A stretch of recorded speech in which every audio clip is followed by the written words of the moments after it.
Hi everyone, it's Samantha Graff Benmore. I usually don't film it this way, so I'm hoping this is okay and it's not coming sideways to everybody. I guess I'll just wait for Dawn to join us. And I can't see. No, I'm just waiting for Dawn to join us, and I'm not sure if somebody could just type who just came on. If I'm the wrong way, because I don't usually film horizontal, but I'm using a different stand. Oh, there's Dawn. Hold on, let's see. Okay. Oh, that's just sending you a message. Oops. Not used to doing it this way. Invite to join. There we go. I just sent Dawn her invitation. Horizontal. Hi. Yeah, it doesn't work this way. I didn't think so. Darn. Can you see me?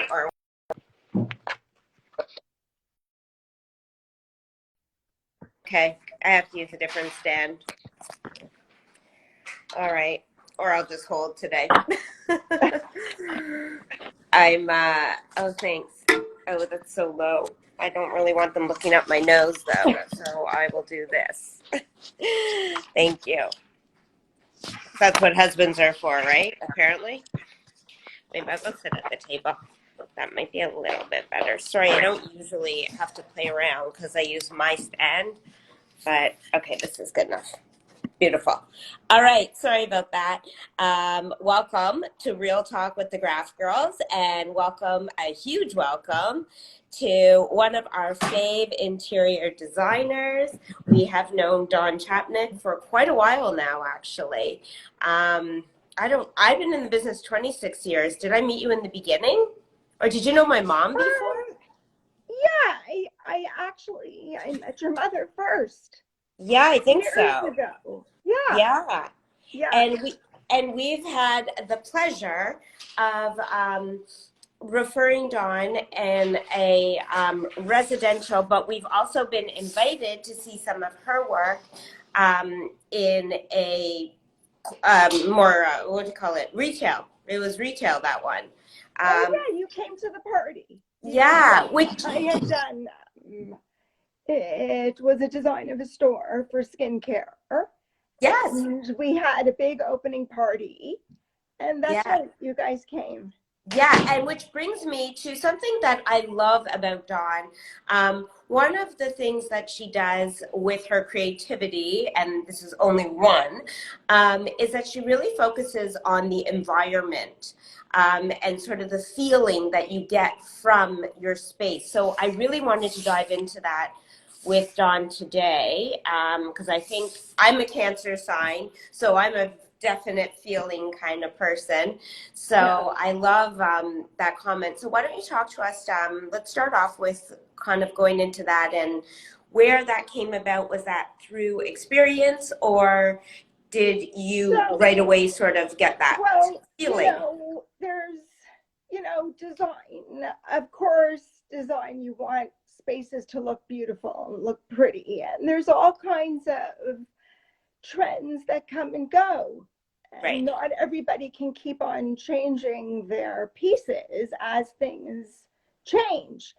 Uh, One of the most important things with design is that your space reflects you, and the things that you enjoy and things that you like. And there's also a lot of psychology in design. When you walk into a space, you want the space to feel a certain way, depending on if it's your house, if it's a retail, if it's an office. It has to reflect whatever it is you, as the person whose space it is, want to say. So it's very important the colors that you use, the furniture shapes that you use, textures. If it's an office space, where are those desks set up? Do you have walls that are solid or are they glass? So whether it's and if it's a retail location, you want to sell your product, Right. so there's a certain way that you might have your shelves, a certain level that you have your shelves. Um, that Going back to the the corporate space. Here's a question for you. Do you find that people typically make it about themselves, or do they create a space to invite, whether they're selling their service, or make their client comfortable? For example, as many people know, my husband's a family lawyer, and I feel like in his office space, he created a place where, you know, there's a lot of chaos that goes on with family law, and he tried to create more of a calming sort of feel to bring it down a level, but for people to also know that there's going to be structure, there's going to be support here. So which way do you feel that people typically go with their corporate space? I think that most corporate spaces, if they use a professional, they will get that feel that they want. If you don't use a professional, very often I think people just, they set things up the way that they think that they should set it up. Right. It's form plus function. Right. You have to set up your space so that it's inviting to who your client is and who that demographic is. But it has to be set up in such a way that the space planning of that office, how you welcome your client when they first walk in, those are things that they have to be married together. I don't know that a lot of the people that I've worked with have looked to me to say, listen, these are the kind of clients that we see. So it's my job to cater to that type of client, but also evoking a feeling of who they're coming to see. Are they professional? Is it a safe environment? So I don't know that a lot of and what about that versus the home?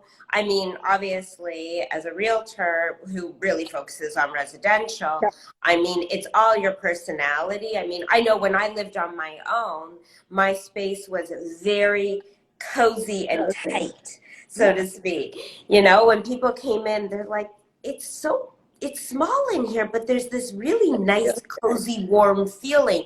And I mean, I just took it as a compliment because it meant I was a cozy, warm person. But, yeah, you know. well, you are. You are. And, you know, everybody has their different, everybody has a different sense of style, and everybody has their different tastes. You definitely want your space to feel in your house warm, comfortable, and inviting.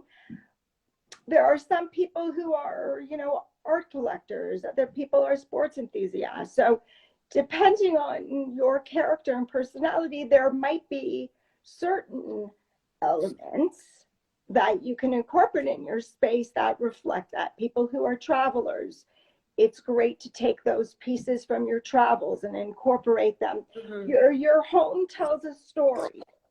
The decor pieces and different elements are the words in that story. Yeah, so, and very true. There's tricks to making your space, whether it's a big space or a small space. There's tricks to making it feel cozier, warmer, which sort of leads us into what are some of those trends that are happening in 2022. Right. So where are we going with 2022? Are we moving away from gray and white? We are.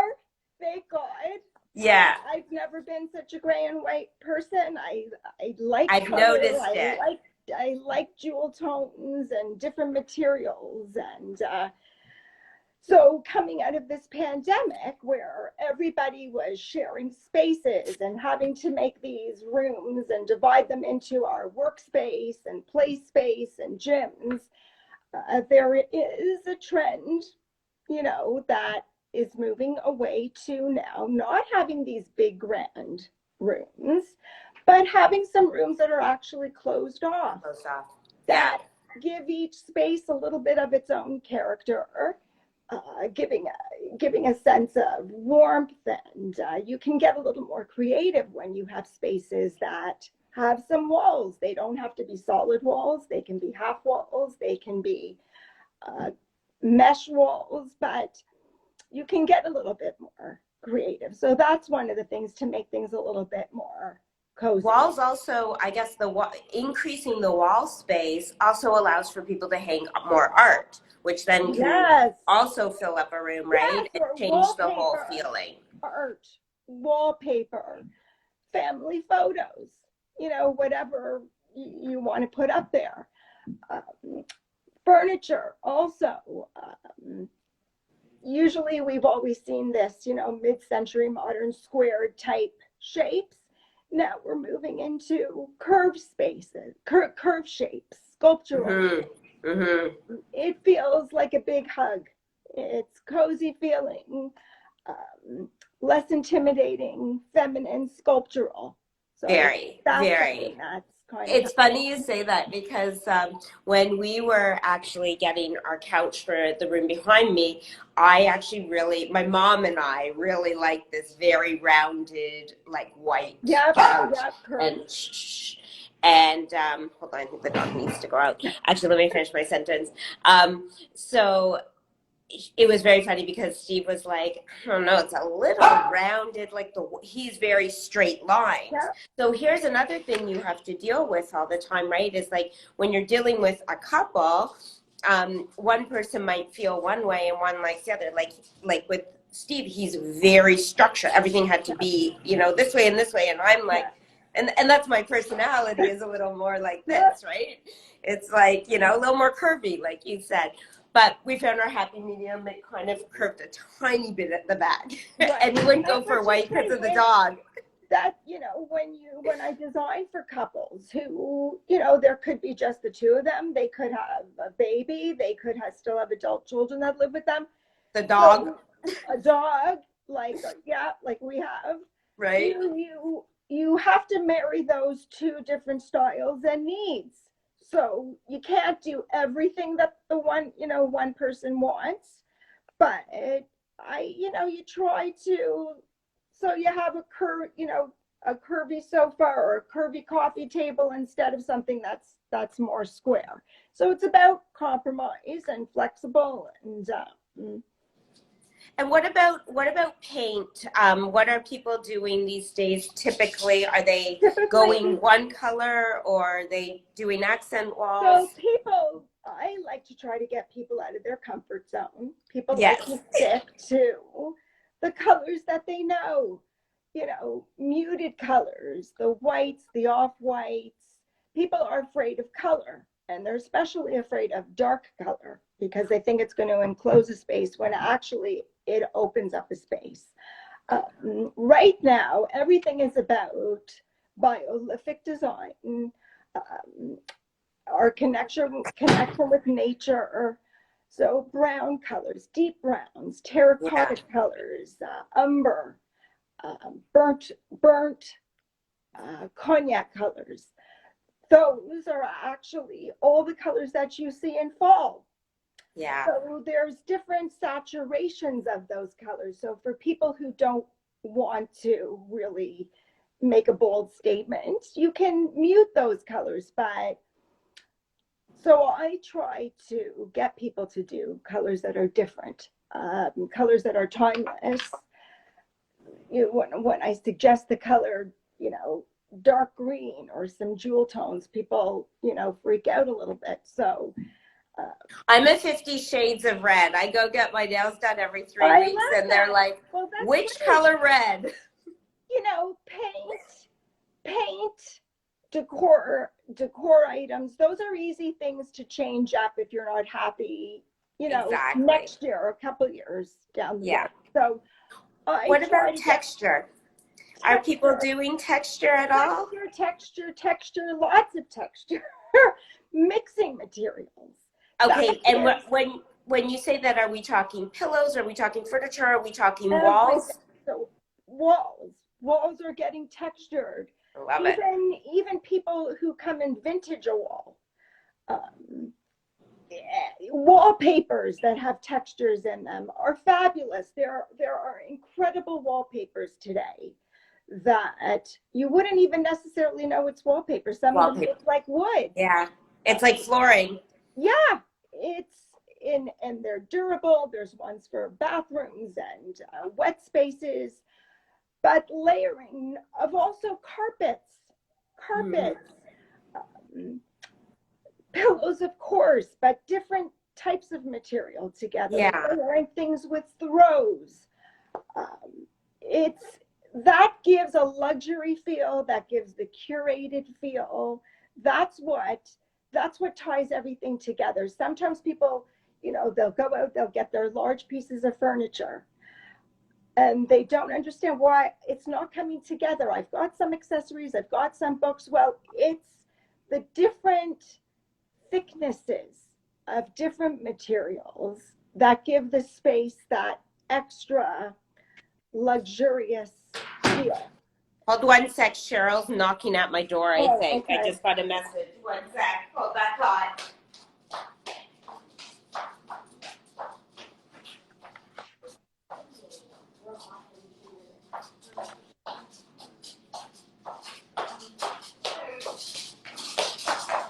Sorry. That's okay. She was with a client and I didn't know she was going to make it or not. So I guess she got here. That's amazing. We only have a few minutes left because I know you have to get to a client. So She probably has to run back. I just want to mention also another place, another trend. Hi, Cheryl. Hi. She's squeezing in here. Sorry. How are you? Hope you don't have How are COVID. you? You're sitting really close to me. Do you? No, I don't, but I don't know about you. It's good to see you. Good to see you too. So we were talking about textures. Yeah. Right. We're talking about textures, some of the different trends, some of the different colors. Millwork is where you can play a little bit also. So everybody knows about shaker cabinetry, flat panel cabinetry, but now, even in the kitchen, not just in the bathroom, you can take a door and it can have a pattern in it. It can have, not just the typical trim that goes around the door, but you can play with different patterns. And there's all kinds of materials today that can give your kitchen cabinetry, your vanities, a look like it's a piece of furniture. And it could be anywhere from. We're just with the doors, remember? We were just doing a listing presentation in a property, and they created, and it was old style. But Yeah. I said there was an elegance to the door frame. Yeah. It was very old school, but it went all the way up and around. And it just, it had like paneling, like what would you? There's Going into that second that bedroom way. there. No. And they had French doors. It Yeah, was they really had nice. French doors and yeah. these are the little details that, All about the detail. Another trend is like this Parisian style design, travel inspired design.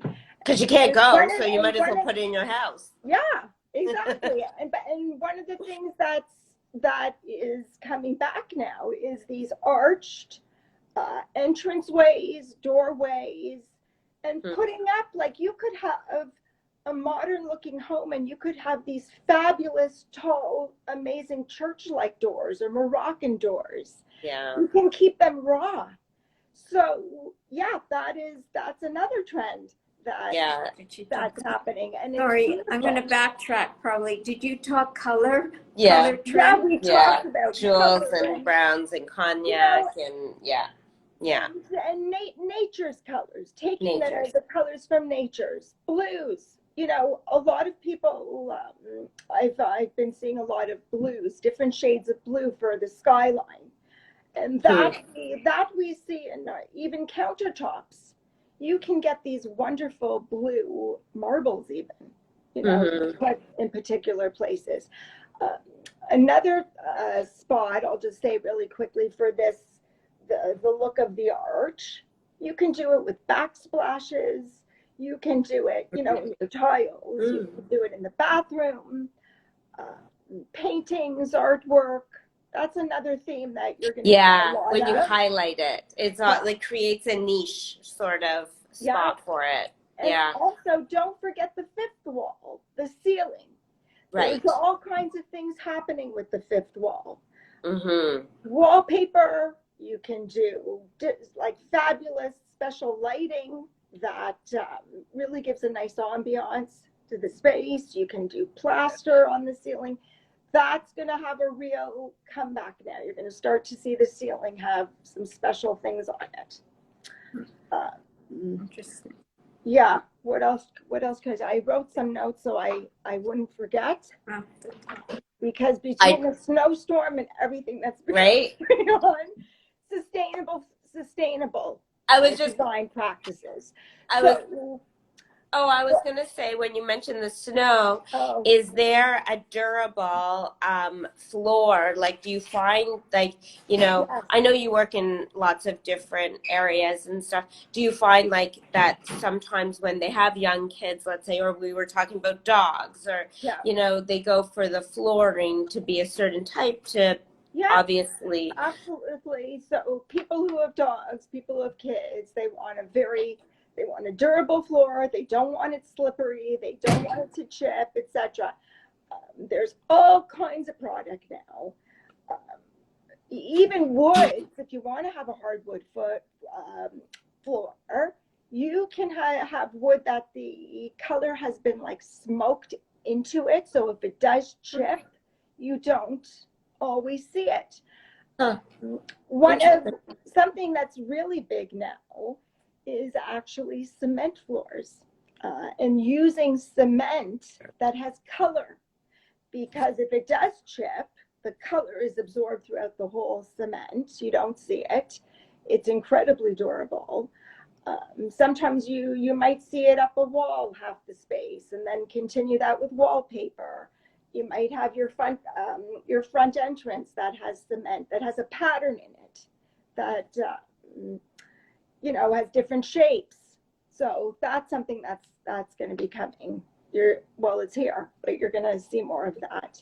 And are you finding, I mean, as many people know, I'm definitely, Toronto is Toronto. We will always have properties selling here. The supply might be a little low, but we also know there has been a shift in a movement north. Do those areas sort of, do you find there's different trends in different areas because of lifestyle? Yeah, definitely the type of demographic, where demographics play a huge role. What's my neighbor doing? What's everything happening around us? You know, if you're living downtown and you're out and you see the fashions and you're out and about and going into all these offices, you do see some sophistication and luxury and that kind of thing. What I find is, as you move further north, there's more simplicity to life. There's a little bit. But then again, it goes to what you were saying. You basically are creating yourself in the way you feel and the way you see life. And when we're talking residential. Yeah. So, you know, so in essence, the person who chooses to go north is going north. Yes, maybe affordability and more space and all that, but they're also prepared to, like you said, have a little more chilled of life. I live straight downtown, you know, and we live down here because we love movement. We love action. Like, we need all the amenities at our fingertips. Like, we would not do well in the country for more than one night. Right. Right. Well, no, I think I can move to the country now. I could see that. I could see that. And it also depends on your lifestyle. If you have kids or if you don't have kids. I mean, even if you're downtown and you have children, you might want to live very luxuriously, but you have to make sure though the product is durable and sustainable and practical. And when you do go up north, I find a lot of people are really into the natural type of look, the cottage sort of flair. And then I call it sort of cottage chic. You want to see, people want what they see in the magazines, what they see on television. But you have to be prepared also to live. Do you live that lifestyle? Is it realistic for you? There's so many ways to get that look that you might like and want. You just might not be able to use the silk velvet. You might have to get something that looks like velvet that, you know, you can wash and wipe. Okay, we have one question here. I just noticed. I apologize for not noticing it sooner. Just for you to answer. Which pieces should be the long-term investment pieces, and which pieces should change with the changing trends or styles? So the most expensive pieces usually for most people are the ones that Long-term. are long term, like your Dining room sofas, your dining chairs. Um, The you table, know, the and, dining room and table, probably. and to me, it depends how much you paid for certain things. Right. Because sometimes you might get a really amazing deal on a dining room chair that you're okay to change in a couple of years. True. But generally speaking, you change with the trends with your decor pieces, maybe some of your, you know, art pieces. Even if there's artwork that you love, you can change the frame. You know, you can do a lacquer frame, you can pair frames, you could have an antique frame with a modern frame, you double them up. But generally, obviously, it's with the decor pieces and books and It also might be where you spend your time most. Like if somebody is really heavily into cooking and spends a ton of time and entertains around their kitchen counter, you know, they're going to maybe invest in their bar stools, for example. They're going to want them really fancy or really comfortable so that people can sit around while they chat and they cook and entertain. You know, I mean, somebody who doesn't really use their dining room table might not invest the money there. Right, you know, so I think it's a great question, and thank you. I didn't see exactly who asked it, but we appreciate and we love when you guys ask questions, so thank you so much. And I know you have to be somewhere, so we'll wrap it up. And thank you so much for joining us. It was so nice to see you, ladies. I know, and we have to do that walk with the dogs. Yes, we will, for sure. I apologize for being late. But anyway, okay. your information is always very valuable to everybody. Absolutely. And do you want to let people know where they can find you online or whatever way you communicate best? You can find me at dawnchapnick.com. The website is dawnchapnick.com. You can send me a text. It's on the website. Obviously, she's on Instagram, so we're good. All right. Enjoy the rest of your day. Stay warm, everyone. Stay safe. Thank you. Thank you. Bye, everyone. Bye, guys. Happy Tuesday.